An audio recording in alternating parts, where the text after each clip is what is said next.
guys, welcome back to my channel. Kung bago lang kayo sa channel ko, ako nga pala si Annalyn Tapa. Welcome kayong lahat.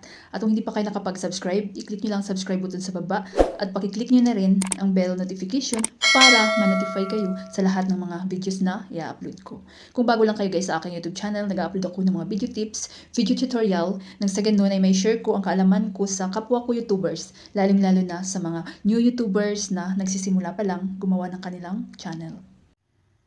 Hi guys, kamusta na kayo? So sa video na ito guys, sasagutin lang natin ang isa sa tanong ng ating mga viewers na si Tita Monet. So shoutout po sa iyo sis. So ang sabi po ni sis is, may video po ba kayo kung paano mag-swap ng face sa video or pictures? So ang gagawin natin guys, punta tayo sa Chrome. Then search lang tayo ng ito guys. So nag-try na ako kanina dito. AI Swap Face IO. So ayan, yung pinaka-una. Ayan, free lang yun siya guys.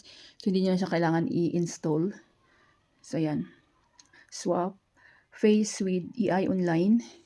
Then punta lang kayo sa baba. So may mapagpipilian dito.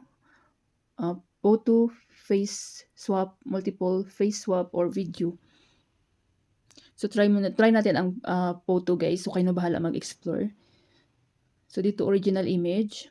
So i-upload natin dito ang ating image, or dito dapat may naka-ready na kayong photo ng mga artista or sino ba yung gusto nyong gamiting photo para i-swap sa inyong sariling photo. So click. So sa akin guys, nag-download ako dito ng photo ni Ann Curtis dahil idol ko siya since. So maghanap lang ako dito guys ng photo ko. So ano ba ito? Then done nyo lang. So yan na yung photo ko. Then click natin yung photo na gusto natin, artista ba or sino ba yung gusto nyo. So sa akin si Miss Ann Curtis. Done. So ayan. Then start face swapping. I-click nyo yan guys. Ayan, wait nyo lang siya na mag-upload ng 100%. So madali lang siya guys, napakadali lang niya. Ayan. So ayan na yung result guys. Ayan, di ba? Then kung gusto niyo siyang i-download para ma-save sa inyong mobile, so click nyo ito. Ayan. So download. So napakadali lang din. Downloading file.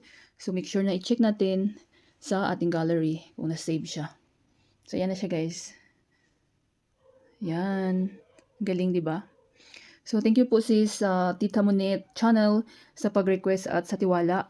So kapag meron pa po kayong mga request guys, so huwag po kayong mahiya na mag-iwan ng comment ini videos ko. Pag may mga question kayo, suggestion, so iwan lang kayo ng comment ini videos ko at mababasa ko yan. Sana guys may natutunan kayo sa video tutorial ko na ito at maraming salamat sa panonood. Kung meron kayong mga question, suggestion, and request, just leave a comment down below at huwag niyong kalimutan mag-like, share, comment, at kung hindi pa kayo nakapag-subscribe, i-click nyo lang subscribe button sa baba at pakiclick nyo na rin ang bell notification para ma-notify kayo sa lahat ng mga videos na i-upload ko. Always be happy guys, be positive, avoid nega. See you next time!